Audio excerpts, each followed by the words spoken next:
مہاجرین کا آپ نے ذکر کیا اور اس سے ایک اور جو تنازع آج کل موضوع بحث ہے آزاد کشمیر میں وہ مہاجرین کی سیٹوں کے حوالے سے ہے۔ اس حوالے سے آپ کیا رائے رکھتے ہیں؟ کہا یہ جا رہا ہے کہ ان سیٹوں کو ختم کر دیا جائے، یہ جو حلقہ انتخاب پورے پاکستان میں جا کر بنتا ہے، اور ساتھ ہی ساتھ تحریک آزادی کشمیر کے حوالے سے ہم بات کریں تو امریکی صدر ڈونلڈ ٹرمپ نے کہا ہے کہ وہ میڈیشن کر سکتے ہیں اس پہ۔ آپ سٹیک ہولڈر ہیں، آپ ریاست کی سب سے بڑی جماعت کے نمائندے ہیں، کیا ہو سکتا ہے اور اس مسئلے کا حل کتنا قریب نظر آ رہا ہے آپ کو؟ دیکھیے، بنیادی طور پر اقوام متحدہ کی قراردادوں پر ہمیں پہرے داری کرنی ہے اور وہی بہترین روڈ میپ ہے اقوام متحدہ کی قراردادیں، اور ان قراردادوں کے اوپر جو ہے ان کی روشنی میں ان کی رہنمائی میں اسی روڈ میپ میں مذاکرات ہونے چاہیے۔ بالکل ٹھیک بات ہے، کشمیری ہوں پاکستان ہو، کشمیری ہوں ہندوستان ہو، اور تھرڈ پارٹی میڈیشن ہو۔ پاکستان ہندوستان کے درمیان جتنے بھی معاملات 47 سے لے کے اس وقت تک ہوئے ہیں، خود کیا میں پاکستان سے لے کے یہ میڈیشن کے ذریعے ہوئے ہیں، ثالثی کے ذریعے ہوئے ہیں۔ اس لیے ثالثی کے بغیر، تھرڈ پارٹی انوالومنٹ کے بغیر کوئی صورت نہیں ہے۔ مسئلہ کشمیر کے بہت سارے فریق ہیں، ایک سے ایک امپورٹنٹ فریق ہے۔ چائنا بہت امپورٹنٹ فریق ہے، ہمارے ساتھ کنٹیگوس ہے اور اقوام متحدہ کی قراردادوں کے ساتھ کھڑا ہے، اور روز اول سے ان کا ایک ہی موقف ہے کہ ہم پاکستان کے کشمیر پر پاکستان کے بین الاقوامی موقف کے حامی ہیں۔ OIC ہے، یورپین پارلیمنٹ ہے، تو ہم جو ہے اقوام متحدہ کی قراردادوں کی بنیاد پر اس معاملے کو مذاکرات اور ثالثی کے ذریعے حل کی طرف لے جا سکتے ہیں۔ جہاں تک مہاجرین کا تعلق ہے، یہ بات سمجھنا چاہیے کہ مہاجرین تحریک آزادی کشمیر کا بہت امپورٹنٹ جزو ہے، اور اس گاڑی کا بہت قیمتی پہیہ ہے جس کے بغیر یہ گاڑی نامکمل ہے۔ جموں اور وادی کے لوگوں نے دو تین مرتبہ مہاجرت اختیار کیا، قربانیاں دی ہیں۔ پھر یہ ایک بڑا نوبل کاز تھا جس کے لیے دور ووٹ کا حق لیا گیا۔ جنرل یحییٰ خان کا یہ پاکستان کے کسی سیاستدان نے نہیں حق دیا، یہ حق جو ہے پاکستان کے چیف مارشل ایڈمنسٹریٹر اور اس وقت کے صدر جو ہے جنرل یحییٰ خان نے یہ حق دیا، اور ہماری ساری معروف قیادت اس وقت موجود تھی جن نے مل کر یہ حق لیا۔ اس حق کا باقی باتوں کے علاوہ ایک مقصد یہ ہے کہ کشمیری کسی وقت استصواب رائے ہو تو یہ سارے لوگ ہندوستان کے خلاف اور پاکستان کے حق میں ووٹ کاسٹ کر سکیں۔ یہ جو اپنا ووٹ کم کر رہا ہے، ہندوستان آبادی کا تناسب بڑھا رہا ہے، وہ اس بات کی تیاری کر رہا ہے کہ آنے والے وقت میں کسی وقت رائے شماری کروائی جائے، استصواب رائے کروایا جائے، اور جو جعلی اور فرضی 40-50 لاکھ کی آبادی ہے باہر سے لا کے اس کو آباد کیا جائے، وہ اپنی آبادی میں اضافہ کر رہا ہے۔ ہم اپنی آبادی جو ہے اس کو کم کریں، گلگت کو صوبہ بنا لیں تو اس کے 12-15 لاکھ ووٹ کم ہو گئے، مہاجرین کا ووٹ کا ختم کر دیں تو یہ ووٹ کم ہو گئے، تو یہ کتنے کا نفع کا سودا ہے؟ تو یہ تو تحریک آزادی کشمیر کے ساتھ دشمنی کرنے والی بات ہے، اور شہداء کی 6 لاکھ کی جو قربانیاں ہیں ان کو رائیگاں کرنے والی بات ہے۔ اس لیے مہاجرین جموں و کشمیر کی نمائندگی بے حد ضروری ہے آزاد کشمیر اسمبلی میں، اور اس نظام کو اس وقت تک قائم رکھنا چاہیے جب تک کہ تحریک آزادی اپنے منطقی انجام تک نہیں پہنچ جاتی۔ براڈر کینونس پہ ابھی ہم بات کر رہے ہیں مسئلہ کشمیر کے حوالے سے، آپ کیا سمجھتے ہیں کہ یہ وہ پوائنٹ آ گیا؟ ابھی بنیان مرصوص بھی ہوا، پاکستان نے بھرپور ریٹیلیٹ کیا، پاکستان نے دنیا کو یہ باور کروایا کہ وہ اپنے دفاع کا حق محفوظ رکھتا ہے اور اپنا دفاع کرنا جانتا ہے، جس سے قومی وقار میں بھی اضافہ ہوا۔ لیکن اس کے ساتھ ساتھ جو ہمارا ٹریگنگ پوائنٹ ہے آزاد کشمیر کا مسئلہ، وہ ایک دفعہ پھر بین الاقوامی فورم پہ اجاگر ہو گیا اور دنیا اس کا ذکر کرنا شروع ہوئی۔ آپ کیا سمجھتے ہیں کہ حکومت پاکستان کو اور آزاد کشمیر کی جو سیاسی قیادت ہے، ہنگامی طور پر کون سے ایسے سٹیپس لینے چاہیے تاکہ یہ جو آگ اس وقت مسئلہ کشمیر کے حوالے سے ہے یہ ایک دفعہ پھر سرد موری کا شکار نہ ہو اور بجھ نہ جائے؟ اس پر دیکھیے، بنیادی رول جو ہے وہ حکومت پاکستان کا ہے، اور پاکستان چونکہ اقوام متحدہ میں فریق کی حیثیت سے وہاں تسلیم شدہ ہندوستان کی تحریک پر پاکستان ایک فریق بنا، حکومت پاکستان ایک فریق بنی، اس کی حیثیت سے وہاں بیٹھا ہوا ہے۔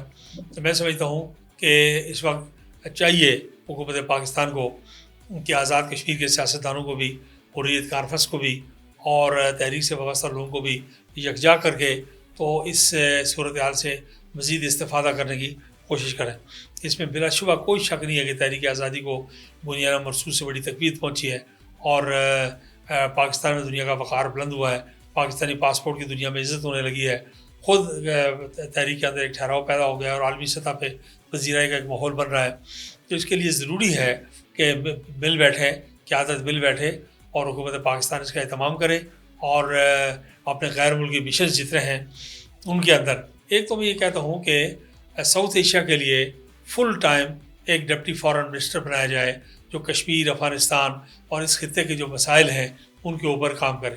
دوسرا جو پاکستانی مشنز ہیں، پاکستانی ہائی کمیشنز ہیں، پاکستانی مشنز ہیں، سفارت خانے ہیں، ان کو متحرک اور فعال کیا جائے اور ان کو ٹاسک دیا جائے کہ وہ بنیادہ مرسوس کے بعد کی صورتحال سے استفادہ کریں مسئلہ کشمیر کے بعض پر. پاکستان کے اور بھی مسائل ہیں، بلوچستان میں بدامنی ہے، کے پی میں بدامنی ہے، دہشت گردی ہے، اس لیے پاکستان بہت مسائل میں گھرا ہوا ہے. تو یعنی اس وقت ایسا وقت نہیں ہے کہ پاکستان کے پاس صرف ایک ہی مسئلہ ہے. پاکستان کئی مسائل میں گھرا پھنسا ہوا ہے. ہمیں ان ساری باتوں کا احساس بھی ہے، ادراک بھی ہے اور اس کا مارجن بھی ہم رکھتے ہیں. لیکن کشمیر کے بحاث پر میں سمجھتا ہوں کہ اس وقت سفارت خانوں کو متحرک کر کے اور کشمیری کمیونٹی کو موبلائز کر کے بہت سارے اقدامات کیے جا سکتے ہیں. اچھا سردار صاحب، آزاد کشمیر کا جو الیکشن ہے وہ بھی آنے کے قریب ہے، اب تھوڑا وقت رہ گیا ہے. الیکشن کے لیے مسلم کانفرنس نے اس بار کیا تیاری کر رکھی ہے؟ ہماری اپنی تیاری جو ہے، دیکھیے آزاد کشمیر میں مسلم کانفرنس کے الیکشن کی ایک تاریخ، پاکستان بننے سے پہلے 1946 کے الیکشن میں مسلم کانفرنس ریاست کا 100% الیکشن جیت گئی تھی. 21 نشستیں مسلم کانفرنس کے پاس تھیں. 70 میں جنرل یحییٰ خان نے الیکشن کروایا تو مسلم کانفرنس کئی لاکھ کے لیڈروں سے پہلی بار ہمیں رائے کا ووٹ کا حق ملا. جنرل یحییٰ خان نے دیا تھا، ایکٹ 1970 دیا تھا. تو مسلم کانفرنس ہمہ وقت الیکشن کے لیے تیار ہے. البتہ اس دفعہ یہ سوچ و بچار کی جا رہی ہے کہ کوئی انتخابی اتحاد شاید وجود میں آ جائیں، انتخابی جوڑ توڑ ہو، وہ آنے والے مہینے، 2 مہینے، 4 مہینے میں اس طرح کی فضا شاید بن جائے کہ نظریاتی طور پر جو ہم آہنگ لوگ ہیں ان کے درمیان کو تال میل پیدا ہو. اس پر بھی غور ہو رہا ہے. اچھا، نظریاتی طور پہ جو ہم آہنگ لوگ ہیں وہ کون کون سی جماعتیں ہیں؟ چونکہ بڑی جماعتیں جو ہیں وہ 3 ہی ہیں، یا مسلم لیگ نون ہے، یا پھر پاکستان پیپلز پارٹی ہے، یا پھر پاکستان تحریک انصاف ہے. آزاد کشمیر کے اگر ہم اس پہ بات کریں تو مسلم کانفرنس کا نظریاتی طور پہ، فطری طور پہ کس کے ساتھ ہم آہنگی زیادہ ہے اس وقت؟ دیکھیے مسلم کانفرنس 1946 میں قائد اعظم سری نگر گئے اور مسلم کانفرنس کو ایڈریس کیا، ان کے ایک کنونشن کو ایڈریس کیا. اس وقت سے مسلم لیگ کے ساتھ ایک نظریاتی تعلق موجود ہے.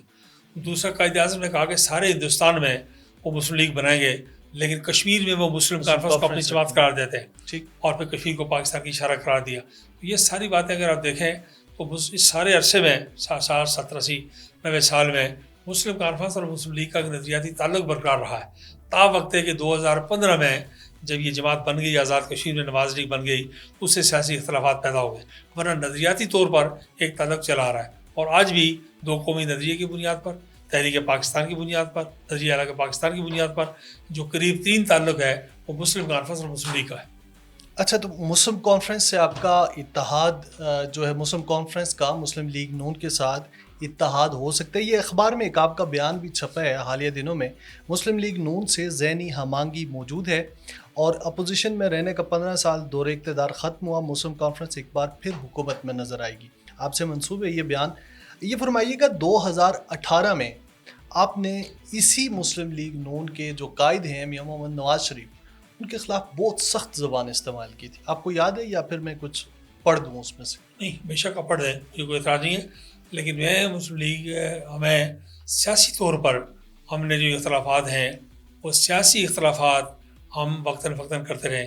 کسی شخصیت کے خلاف ان کا ذاتی عزت اور احترام جو ہے اس میں کبھی کبھی کرنے کی ہم نے کوشش نہیں کی.